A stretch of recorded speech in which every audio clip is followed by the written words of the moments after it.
sampai udah mau habis nanti ya. Oke, lanjut lagi. Habibie, apa sih yang lo harapin gitu buat teman-teman yang nonton video ini? Harus nggak mereka terjun ke organisasi atau perkumpulan? Ada dua tipe orang ya kan, introvert dan extrovert. Sama satu lagi, Bib. Ambivert. Ambivert ya. Dia bisa terjun ke ini, tapi bisa juga sendiri gitu kan.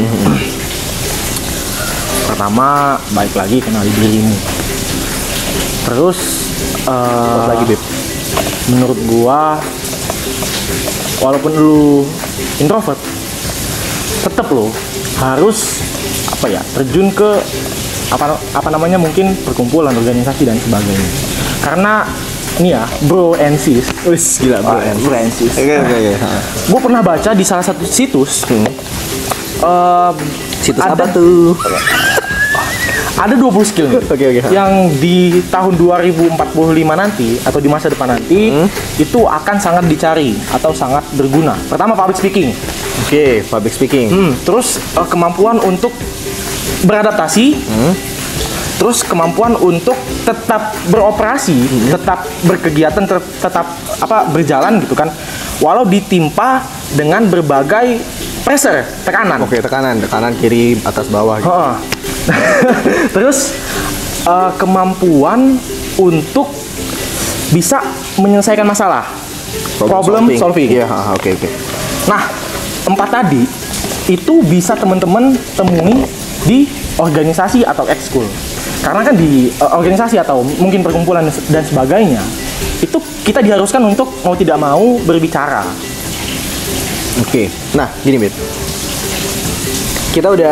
Lo udah ngasih tips gitu untuk orang-orang harus apa enggak. Saran lah tadi, bukan tips ya. Yang jadi pertanyaan lanjutan lagi, udah ada nggak sih wadahnya tuh organisasi? Maksud gue untuk kayak di Indonesia, Lampung lah khususnya kita ya, Bandar Lampung lagi lebih khusus lagi di kita, itu tuh udah ada belum sih wadah-wadahnya? Kalau menurut lo udah lengkap belum wadah organisasinya gitu? Mungkin nih, udah ada sih, udah cukup lengkap menurut gue ya. Pertama, mungkin untuk teman-teman yang tidak terlalu suka bersosial, itu gue udah cukup banyak melihat gitu kan di sosial media, forum-forum atau mungkin komunitas-komunitas yang bergerak secara online. Oh, I see, oke.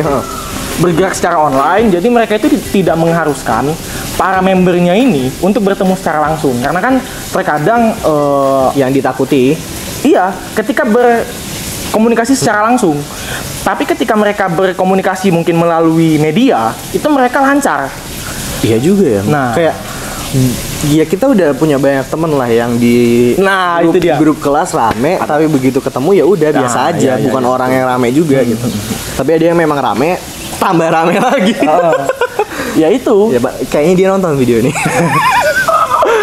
Aduh. Kita share ya. Iya. Jadi ya itu teman-teman, carilah komunitas-komunitas online yang mana tidak mengharuskan teman-teman untuk bertemu secara langsung, berkomunikasi secara langsung. Latihlah dari situ. Lo kan sering lihat juga nggak sih, teman-teman kita udah ada beberapa yang masuk ke situ, aktif di situ, bisa mengembangkan potensi yang ikut online. Dia nggak terlalu gimana di organisasi EXO sekolah. Tapi kalau di online dia dapat banget perannya dapat banget gitu. Bisa. Berarti balik lagi keinginan dari diri sendiri, masing-masing. Dan impactnya ketika dia pada awalnya berkiprah di komunitas-komunitas atau perkumpulan-perkumpulan online, itu kan berimpact juga pada dunia nyata dia kan. Dia itu sedikit demi sedikit jadi bisa membangun kemampuan dan untuk kepercayaan diri untuk berkomunikasi secara langsung gitu. Oke. Jadi bertahap lah. Menarik. Iya, karena bener yang dibilangin Habibie barusan, dunia itu udah nggak ada batas. Nah, iya nggak sih? Kayak kita udah bisa ngobrol sama orang Amerika langsung gitu. Nah, iya. Kayak chatting juga bisa, video callan aja bisa. Kita udah bisa keluar negeri tanpa harus merogoh kocek untuk keluar negeri dan tanpa harus nginjekin kaki di tanah mereka. Kita bisa tahu Rio de Janeiro itu di mana, kayak mana gitu kan. spesifiknya seperti apa. Mungkin apa namanya secara spesifik banget nggak tahu gitu kan. Tapi ya secara deskripsi spesifiknya seperti apa ya mungkin bisa. Ya kayak apa ya, kayak hal-hal yang negatifnya kan nggak mungkin ditaruh di ini juga. Mungkin ada cuman nggak banyak gitu. Tetap kan sesuatu dimunculin yang positifnya. Nah, kita balik lagi ke perorganisasian. Waduh, bisa nggak sih orang survive di masa depan tanpa ikut organisasi? Maksudnya ya udah sekolah tuh biasa-biasa aja, nggak usah ekskul ya ala kadar ya gitu. Tapi ya udah, nanti bisa nggak menurut lu survive gitu? Nggak ngikut organisasi? Pertanyaan gue dibalik. Gua kan bukan peramal juga kan. Gua nggak tahu masa depan itu akan seperti apa. Iya. Tapi menurut gua akan sulit. Ketika di masa depan nanti teman-teman nggak punya skill-skill yang sifatnya sosial gitu kan.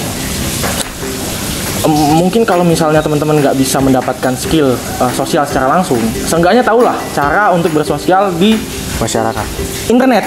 Oh, oke. Karena kemungkinan masa depan itu juga kita bisa ketemu tanpa harus banyak ketemu secara langsung bisa virtualnya lebih canggih dari sekarang nih. Iya kalau mungkin sekarang lewat kamera misal 20-30 tahun lagi lewat hologram gitu bisa. Betul Bit, kayak yang ada di film-film science fiction gitu lah ya. Jadi gue nggak bisa ngomong, wah lu kalau nggak mau organisasi lu nggak bisa survive di masa depan. Nah, nggak bisa gua. Tapi gue punya pendapat beda dari lo. Gimana tuh? Dari yang gue tanyain ke Habibie tadi, gue punya pendapat yang lumayan beda. Karena menurut gue gini, balik lagi ya ke keinginan lo gitu. Organisasi itu penting. Cuman kalau menurut gue itu nggak wajib gitu. Mungkin lo nggak dapat sesuatu yang di organisasi, tapi misalnya lo biasa aja gitu, lo ngambil sesuatu, berambisi sama satu hal yang cuma ada di diri lo gitu, dan lo memang nggak terlalu nyaman di organisasi, ya udah jalanin aja. Ada orang yang sama sekali memang nggak pernah ikut organisasi, tapi dia relasinya tuh secara man to man, orang ke orang, gitu, nggak secara kelompok besar gitu, man to man. Ya benar kata lo, kita nggak bisa ngeramal orang masa depannya karena masa depan kan seperti apa. Karena itu tergantung diri sendiri juga. Dan ya organisasi ikut dengan pengalaman dan ikut di organisasi mungkin bakal nambah kemungkinan bagusnya. Selama ya kita pakai kesempatan itu dengan baik. Ya betul. Iya, gue nggak bisa ngomong orang yang nggak berorganisasi di masa muda itu nggak bakal bisa survive. Nggak bisa gue ngomong gitu. Tapi itu kalau menurut gue kayak ya udah, kalau lo memang nggak nyaman berorganisasi, it's fine. Tapi bener kata lo, ya lebih baik berorganisasi. Ya betul. Ketika teman-teman ada kesempatan untuk berorganisasi, ya ambil aja. Masa muda gitu. Jangan sia-siain masa muda. Kalau kata paman saya gitu kan, ada apa-apa ya ambil aja lah, masih muda. Kalau gagal ya udah jadikan pengalaman.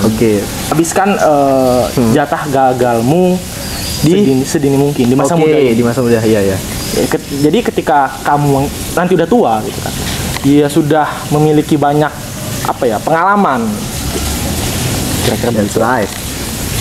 I agree. Gue setuju sama yang barusan dia ngomongin Habibie. Siapapun lo yang masih nonton di menit ini gitu ya, ini nggak tahu udah berapa menit, kayaknya udah lebih dari 20 menit juga. Gue bakal buat durasi yang panjang, nggak terlalu mikirin orang nonton saya menit keberapa, karena apa yang kita obrolin itu ya apa yang kita utamanya gue rasain dan ditambahin sama Habibie gitu.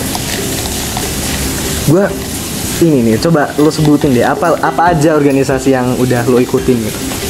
Selama dari SMP lah, SD kan ya belum jelas kalau organisasi di SD. SMP sama sampai detik ini. Organisasi ya, bukan ekskul. Iya. Dari SD gua SMP lah, SD ya udahlah. Ya. SMP ya. SMP itu gua OSIS. Oke, OSIS. Terus Pramuka organisasi kan? Iya benar organisasi. SMA ini gua di OSIS lagi. Pramuka lagi. Dan ada satu lagi, PI, Pelajar Islam Indonesia. Nah, mungkin teman-teman, wah Islam nih, aduh bahaya nih ya. Enggak gitu dong. Kok malah jadi banyak? Ya, salah satu keresahan gue gini. Kita mayoritas Islam, Muslim ya, beragama Islam. Tapi Islamophobia muncul. Nah, itu dia. Tapi Kita ini negara kalau nggak salah sekarang itu negara yang memiliki popularitas populasi Iya. Muslim terbesar di dunia. Tapi entah kenapa sebagian besar rakyat Indonesia bahkan yang Muslim itu ya memiliki Islamophobia. Ketika dengar seseorang gabung ke perkumpulan Islam negatif. waduh, orang ini apa gitu ya? Apa Ya, dicurigain gitu kayak ikut pengajian yang nggak terlalu gede gitu, pengajian yang kecil-kecilan gitu, gampang dicurigain tanpa pernah diselidikin dulu gitu. Gue jadi ya gimana lah gitu. PI ini ya insya Allah bagus lah. Muhammad Hatta, Anies Baswedan Itu dulu anggota PI. ya ada beberapa menteri. Udah ada apa testimoninya. Ya. Muhammad Hatta lagi. Yusuf Kala. Oh, gue kaget. PI udah ada. Oh ya juga, kenapa gue iyain ya? Tapi PI itu sejak 1948 gitu. 48. Iya. Muhammad Hatta udah gede. Iya. Udah jadi wakil presiden. Iya. Udah tua beliau. Beliau udah jadi wapres. Iya, 48 masih jadi wapres. Tuh. Nah, udah tadi kita udah sampai organisasi apa aja yang diikutin Habibie gitu. Lo punya nggak pesan-pesan buat siapapun yang nonton video ini, terutama adik kelas misalnya, atau bahkan adik-adiknya kita yang masih muda nonton sampai detik ini gitu. Pesan lo apa buat ya balik lagi ke organisasi gitu. Sebelumnya di sini gue nggak menganggap diri gue paling jago anak gitu. organisasi banget. Paling paham organisasi, si paling organisasi. Enggak, gue juga masih kurang pengalaman, masih butuh banyak bimbingan. Tapi kalau berdasarkan pengalaman yang udah gue jalani sejauh ini, pesan-pesan buat temen-temen, ya mumpung masih muda. Kalau audiensnya para anak-anak muda. Iya, tahu kalau ada bapak ibu guru yang nonton sampai detik ini, terima kasih loh Pak Bu. Salam dari Bijak. Salam dari Lampung ya kita Pak. Oke. Nih pesan buat teman-teman, mumpung masih muda, jangan ragu untuk mengikuti apapun gitu. Ketika dapat kesempatan untuk gabung ini, ambil kalau misalnya sesuai dan sesuai dengan kondisi atau situasi, bakat dan minat. Ambil aja. Diminta buat jadi pemimpin, ambil aja. Masalah kalau berhasil alhamdulillah. Kalau gagal ya pengalaman gitu kan, coba lagi. Kalau gagal ya coba lagi. Kalau gagal lagi ya udah pulang. Enggak. Masih muda, coba-coba aja. Itu jokesnya siapa kemarin? Jokesnya siapa ya? Bang Yus bukan? Bukan. Bang Yus bukan? Jokesnya nggak tahu gue juga. Ini gue cut lah. Gue cut lah begini. Nanti orangnya tersinggung lagi, kita nggak tahu. Waduh, ditonton lagi. Waduh, kayak ada yang nonton. Jadi gimana, Bit? Ya nggak apa-apa, gue cut nanti. Bercanda loh, Bib, barusan. Lo serius amat. Editing nanti gampang. Ya itu sih pesan buat teman-teman, mumpung masih muda, jangan sia-siakan masa muda. Ada kesempatan apapun, ambil. Ada kesempatan untuk buka usaha, ambil. Ada kesempatan untuk jadi ketua, pemimpin, dan sebagainya, ambil. Tapi gini, gue potong, sorry. Nggak masalah kan kita jadi anggota. Apa kita harus selalu jadi ketua gitu menurut lo? Ini yang gue pertanyain gitu. Lo kan lebih sering ngisi posisi atas. Iya. Menurut lo? Iya, gue yang dari gue lihat ya, lo banyak ngisi posisi posisi yang cukup diperhitungkan gitu. Menurut gue nggak masalah buat jadi anggota, apalagi ketika lo baru terjun gitu kan. Ketika lo belum punya banyak pengalaman di wadah tersebut, ya malah lebih bagus jadi anggota dulu. Kenali iklimnya, kenali polanya, kenali orang-orangnya. Ketika memang sesuai sama elu, ketika lu memang sekiranya pas buat jadi ketua di situ, ketika menurut lu kayaknya gue bakal dapat banyak pengalaman nih kalau misalnya gue jadi pentolan di sini, iya gas aja gitu loh.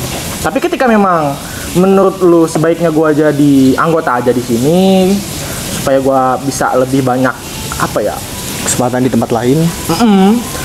Iya, ya udah jadi anggota aja. Gak apa-apa, Bib.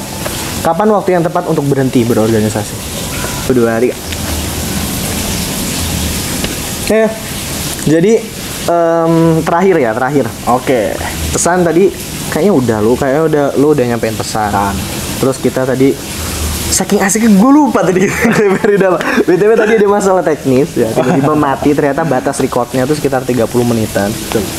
Kameranya otomatis mati karena kalau enggak bakal overheat tuh terlalu panas dan bisa ngerusak komponen di dalamnya gitu. Aku nggak paham. Ya intinya dari obrolan yang kali ini kita lakuin gitu, gue bisa ngambil kesimpulan bahwa bahkan dari gue sama Habibie yang udah beberapa bulan kenal gitu, masih aja banyak perbedaan tentang organisasi yang kita pahamin. Persepsi. Tapi gue masih nerima pendapat lo nerima nggak? Nerima lah. Ya kita saling berpendapat tuh menerima, mungkin nggak kita laksanakan karena ya berpendapat, semua berhak berpendapat, apalagi di negara yang demokrasi. Udah sih. Udah ya. Ngobrolin apa ya? Mau ngomongin perkumpulan? Tidak boleh, jangan. Itu kena masalah. Anda bisa kena masalah kalau ngobrolin itu. Kita bisa kena masalah. Ya, inilah apa? Kalimat penutup lo lah. Oke. Lo mau nyapain apa, terserah mau siapapun gitu, lo mau nyapain apa. Kata-kata dari gua, jika engkau lemah pada dirimu, maka dunia akan keras padamu. Gila. Jika engkau tegas pada dirimu, dalam artian disiplin dan sebagainya, nggak menyia-nyiakan masa muda, maka ya dunia akan ada pada genggamanmu. Kalau gue pesan terakhir gue, jangan lupa subscribe, komen, like, and share. Kalau video ini menarik, bisa subscribe sih, bantu ke 1000 subscriber. Ini udah jalan 3 tahun gak naik. Set juga gitu. Dan sedikit curhat, sudah 4 bulan dan ini video pertama setelah 4 bulan. Waduh. Ya mungkin ada segmen khusus, gue bakal ngasih alasan kenapa lama nggak buat video gitu. Tapi nggak tahu diupload apa enggak lagi. Tapi yang ini mungkin bakal diupload. Tapi gue nggak tahu ya Bib, uploadnya tanggal berapa karena ya nyesuaiin sama mood lah gitu. Siap. Terima kasih telah menonton. Dan makasih juga Bit, sebelumnya makasih dulu gue sama Bit udah ngundang. Oke. Nanti lebih banyak bintang tamu dari anak Semanda juga. Kita mulai dari Habibie. Nanti gue cari orang yang memang enak gitu buat nggak lepas gitu. Ya. Next segmen gue nggak tahu bakal ngobrolin apa di ngopi yang berikutnya. BTW ini nama segmennya ngopi. Ngopi apa tuh? Ngobrol happy. Gue baru tahu temanya gitu ya. Gue lupa kasih tahu dia temanya apa. Tapi yang jelas itu ngobrol happy. Openingnya gue lupa ngasih tahu segmennya tadi. Mungkin ini bakal gue tukar ke depan, terus nanti yang ininya closingnya ini. Terima kasih teman-teman, jangan lupa like, comment, and subscribe. See you next video and goodbye. Assalamualaikum. Dadah semuanya. Assalamualaikum. Dadah.